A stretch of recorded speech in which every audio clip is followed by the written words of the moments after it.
మీరు అనుకుంటున్నారా మార్గేజ్ అంటే బ్యాంక్ మీకు డబ్బు ఇవ్వడమని? నిజానికి అది 30 రోజుల పేపర్ వర్క్, మ్యాథ్ మరియు స్ట్రాటజీ యొక్క స్ప్రింట్. చాలామంది పీపుల్ ఈ ప్రాసెస్ని సింపుల్గా అనుకుంటారు, కానీ రియాలిటీ చాలా డిఫరెంట్. ఈ రోజు నేను మొత్తం ప్రాసెస్ని బ్రేక్ డౌన్ చేస్తున్నాను, మీ మొదటి క్రెడిట్ చెక్ నుండి మీకు కీస్ దొరికే వరకు. ఈ జర్నీలో ప్రతి స్టెప్ క్రూషియల్, మరియు ఒక్క మిస్టేక్ కూడా మీ డ్రీమ్ హోమ్ని కాస్ట్ చేయవచ్చు. 2026లో మార్గేజ్ ప్రాసెస్ అనేది కాంప్లెక్స్ జర్నీ. టెక్నాలజీ డెవలప్ అయినా హ్యూమన్ వెరిఫికేషన్ మరియు డీటెయిల్డ్ డాక్యుమెంటేషన్ ఇంకా ఎసెన్షియల్. కానీ మీరు ప్రిపేర్డ్ అయితే ఇది మేనేజబుల్. ఈ ప్రాసెస్లో 5 మెయిన్ ఫేజెస్ ఉన్నాయి, మరియు ప్రతి ఫేజ్లో స్పెసిఫిక్ రిక్వైర్మెంట్స్ మరియు వార్నింగ్స్ ఉన్నాయి. ఈ ఫేజెస్ని ప్రాపర్లీ అండర్స్టాండ్ చేసుకోకుండా ప్రొసీడ్ అయితే మధ్యలో కాంప్లికేషన్స్ ఫేస్ చేయవలసి వస్తుంది. మొదటి ఫేజ్ ప్రీ అప్రూవల్. ఇక్కడ మీ ఫైనాన్షియల్ హెల్త్ని బ్యాంక్స్ ఇవాల్యుయేట్ చేస్తాయి. ఇది మీ ఫైనాన్షియల్ ఫిట్నెస్ టెస్ట్ లాంటిది. క్రెడిట్ స్కోర్ అనేది మీ ఫైనాన్షియల్ రెప్యుటేషన్. 2026లో 750+ క్రెడిట్ స్కోర్ అనేది గోల్డ్ స్టాండర్డ్. ఇది మీకు బెస్ట్ మార్గేజ్ రేట్స్ని సెక్యూర్ చేస్తుంది. మీ క్రెడిట్ స్కోర్ తక్కువైతే దాన్ని ఇంప్రూవ్ చేయడానికి టైం పట్టుకోండి. క్రెడిట్ స్కోర్ ఇంప్రూవ్ చేయడానికి ఎగ్జిస్టింగ్ డెట్స్ని ఆన్ టైం పే చేయండి. క్రెడిట్ యూటిలైజేషన్ రేషియో తక్కువ ఉంచండి, మరియు క్రెడిట్ హిస్టరీని మెయింటైన్ చేయండి. డిటిఐ రేషియో అంటే డెట్ టు ఇన్కమ్ రేషియో. ఇది క్రూషియల్ మెట్రిక్. మీ టోటల్ మంత్లీ డెట్ పేమెంట్స్ మీ గ్రాస్ మంత్లీ ఇన్కమ్కి కంపేర్ చేస్తారు. ఐడియల్లీ మీ టోటల్ డెట్ మీ గ్రాస్ ఇన్కమ్లో 36 to 43% కింద ఉండాలి. ఉదాహరణకు, మీ మంత్లీ ఇన్కమ్ 50,000 రూపీస్ అయితే మీ టోటల్ డెట్ పేమెంట్స్ 18,000 రూపీస్ కింద ఉండాలి. ఈ క్యాలిక్యులేషన్లో మీ existing EMIs, credit card minimum payments, personal loans అన్నీ ఇంక్లూడ్ అవుతాయి.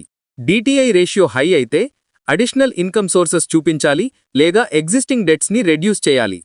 ప్రీ అప్రూవల్ లెటర్ అనేది మీ లైసెన్స్ టు షాప్. ఇది సెల్లర్స్కి మీరు సీరియస్ బయర్ అని సిగ్నల్ చేస్తుంది. ఈ లెటర్తో మీరు కాన్ఫిడెంట్గా హౌస్ హంటింగ్కి వెళ్ళవచ్చు. కానీ రిమెంబర్, ఇది గ్యారంటీ కాదు, కండిషనల్ అప్రూవల్ మాత్రమే. ఈ period validity generally 60 to 90 days ఉంటుంది. ఈ పీరియడ్లో మీ ఫైనాన్షియల్ సిచ్యువేషన్లో మేజర్ చేంజెస్ రాకూడదు. ప్రీ అప్రూవల్ లెటర్తో మీకు నెగోషియేషన్ పవర్ కూడా ఎక్కువ సెల్లర్స్తో. లెండర్ షాపింగ్ చాలా ఇంపార్టెంట్. ఒక కోట్తో సాటిస్ఫై అవ్వకండి. కనీసం 3 లెండర్స్తో కంపేర్ చేయండి. బిగ్ బ్యాంక్స్, క్రెడిట్ యూనియన్స్ మరియు ఆన్లైన్ లెండర్స్. ప్రతి లెండర్ వేరువేరు రేట్స్ మరియు టర్మ్స్ ఆఫర్ చేస్తారు. ఈ కంపారిజన్ వల్ల మీకు థౌజండ్స్ ఆఫ్ రూపీస్ సేవ్ అవుతాయి. బిగ్ బ్యాంక్స్ జనరలీ స్టేబుల్ అయినా రేట్స్ స్లైట్లీ హై అవుతాయి. Credit unions member friendly rates offer చేస్తాయి. ఆన్లైన్ లెండర్స్ క్విక్ ప్రాసెసింగ్ చేస్తాయి, కానీ పర్సనల్ టచ్ తక్కువ ఉంటుంది. ఈచ్ లెండర్ యొక్క processing fees, origination charges, prepayment penalties కూడా కంపేర్ చేయండి. రెండవ ఫేజ్ ఫైండింగ్ ఎ హోమ్ మరియు అఫీషియల్ అప్లికేషన్. ఇది ఎగ్జైటింగ్ ఫేజ్ కానీ సైమల్టేనియస్లీ స్ట్రెస్ఫుల్ కూడా. మీకు నచ్చిన హౌస్ దొరికిన తర్వాత పర్చేజ్ అగ్రిమెంట్ సైన్ చేస్తారు. ఇది లీగల్ కాంట్రాక్ట్, కాబట్టి కేర్ఫుల్గా రీడ్ చేయండి. ఇందులో ప్రైస్, క్లోజింగ్ డేట్, కంటింజెన్సీస్ అన్నీ మెన్షన్ అవుతాయి. కంటింజెన్సీస్ అంటే specific conditions. Financing contingency, inspection contingency, appraisal contingency. ఈ కంటింజెన్సీస్ మీకు ప్రొటెక్షన్ ప్రొవైడ్ చేస్తాయి అన్ఎక్స్పెక్టెడ్ ఇష్యూస్ వచ్చినప్పుడు. అఫీషియల్ అప్లికేషన్ సబ్మిట్ చేయడానికి ఎక్స్టెన్సివ్ డాక్యుమెంటేషన్ అవసరం. ఇది పేపర్ వర్క్ మ్యారథాన్ లాంటిది. ఇన్కమ్ ప్రూఫ్ కోసం salary slips, bank statements last 2 to 3 months వాటి ఐటీఆర్ కాపీస్ కూడా అవసరం. సెల్ఫ్ ఎంప్లాయిడ్ అయితే 2 years ITR mandatory. Property documents, identity proofs కూడా అవసరం. ఈ డాక్యుమెంట్స్ యాక్యురేట్ మరియు అప్డేటెడ్గా ఉండాలి. బ్యాంక్ స్టేట్మెంట్స్లో రెగ్యులర్ ఇన్కమ్ ఫ్లో కనిపించాలి. సడన్ లార్జ్ డిపాజిట్స్ ఉంటే వాటికి ఎక్స్ప్లెనేషన్ అవసరం. ఎంప్లాయ్మెంట్ వెరిఫికేషన్ కోసం ఎంప్లాయర్ నుండి లెటర్ కూడా తీసుకోవాలి.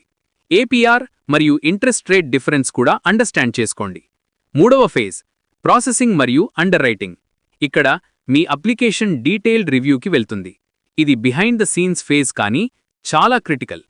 ప్రాసెసర్ మీ డాక్యుమెంట్స్ ఆర్గనైజ్ చేస్తారు, మిస్సింగ్ ఐటమ్స్ కోసం ఫాలో అప్ చేస్తారు, వారు అప్రైజల్ ఆర్డర్ చేస్తారు, ఎంప్లాయ్మెంట్ వెరిఫికేషన్ చేస్తారు.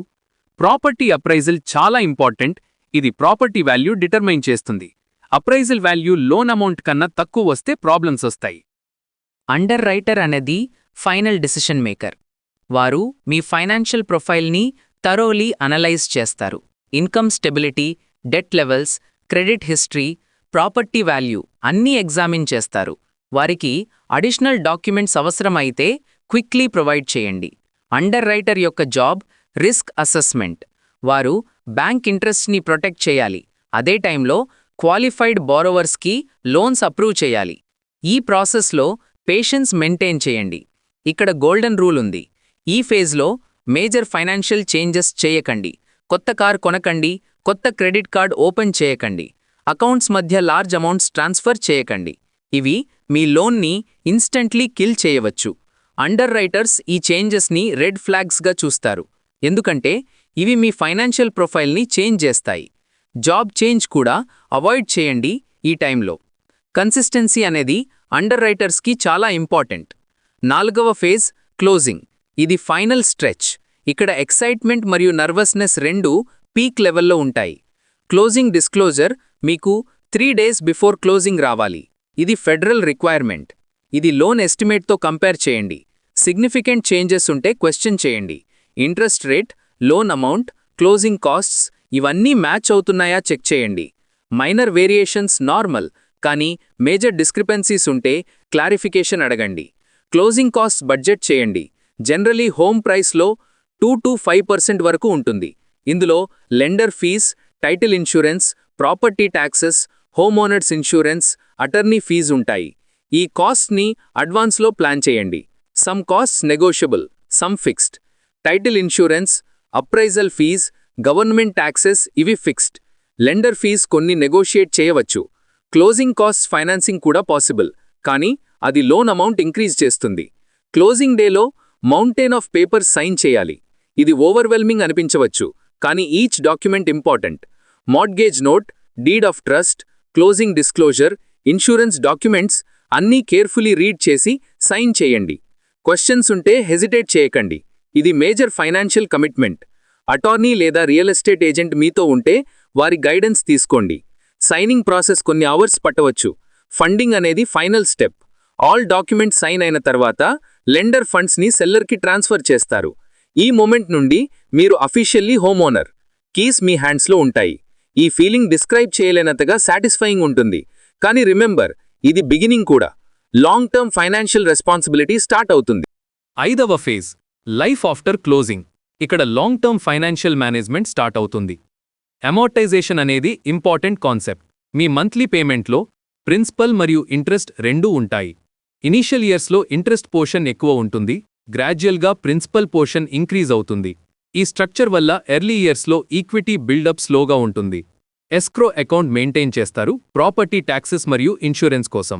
ఈ అమౌంట్ మీ మంత్లీ పేమెంట్లో ఇంక్లూడ్ అవుతుంది. లెండర్ ఈ పేమెంట్స్ని మీ బిహాఫ్ మీద చేస్తారు. యాన్యువల్ ఎస్క్రో అనాలిసిస్ చేస్తారు. షార్టేజ్ లేదా సర్ప్లస్ ఉంటే అడ్జస్ట్ చేస్తారు. ప్రాపర్టీ ట్యాక్సెస్ ఇంక్రీజ్ అయితే మంత్లీ పేమెంట్ కూడా ఇంక్రీజ్ అవుతుంది. రీపేమెంట్ స్ట్రాటజీస్ ప్లాన్ చేయండి. బైవీక్లీ పేమెంట్స్ చేయడం వల్ల లోన్ టర్మ్ సిగ్నిఫికెంట్గా రెడ్యూస్ అవుతుంది. మంత్లీ పేమెంట్కి బదులు హాఫ్ అమౌంట్ బైవీక్లీ పే చేస్తే ఇయర్లో 26 పేమెంట్స్ అవుతాయి, అంటే 2 extra monthly payments. Extra principal payments చేయడం కూడా హెల్ప్ఫుల్. ఉదాహరణకు, మంత్లీ పేమెంట్తో ఎక్స్ట్రా 500 రూపీస్ ప్రిన్సిపల్గా పే చేస్తే ఇయర్స్ సేవ్ అవుతాయి మరియు ఇంట్రెస్ట్ సేవింగ్స్ సబ్స్టాన్షియల్ ఉంటుంది. రీఫైనాన్సింగ్ ఆప్షన్ కూడా కన్సిడర్ చేయవచ్చు. ఇంట్రెస్ట్ రేట్స్ డ్రాప్ అయితే లేదా మీ క్రెడిట్ స్కోర్ ఇంప్రూవ్ అయితే రీఫైనాన్సింగ్ బెనిఫిషియల్ అవుతుంది. కానీ క్లోజింగ్ కాస్ట్స్ మరియు బ్రేక్ ఈవెన్ పాయింట్ క్యాలిక్యులేట్ చేయండి. రీఫైనాన్సింగ్ మేక్ సెన్స్ అవుతుంది రేట్ డిఫరెన్స్ సిగ్నిఫికెంట్ అయితే మరియు మీరు హౌస్లో లాంగ్ టైం ఉండబోతే. ప్రాపర్టీ మెయింటెనెన్స్ మరియు హోమ్ ఇన్సూరెన్స్ రెగ్యులర్గా రివ్యూ చేయండి. ప్రాపర్టీ వాల్యూ చేంజెస్ అయితే ఇన్సూరెన్స్ కవరేజ్ అడ్జస్ట్ చేయండి. ఎమర్జెన్సీ ఫండ్ మెయింటైన్ చేయండి అన్ఎక్స్పెక్టెడ్ రిపేర్స్ కోసం. హోమ్ ఓనర్షిప్లో మెయింటెనెన్స్ కాస్ట్స్ రెగ్యులర్గా ఉంటాయి.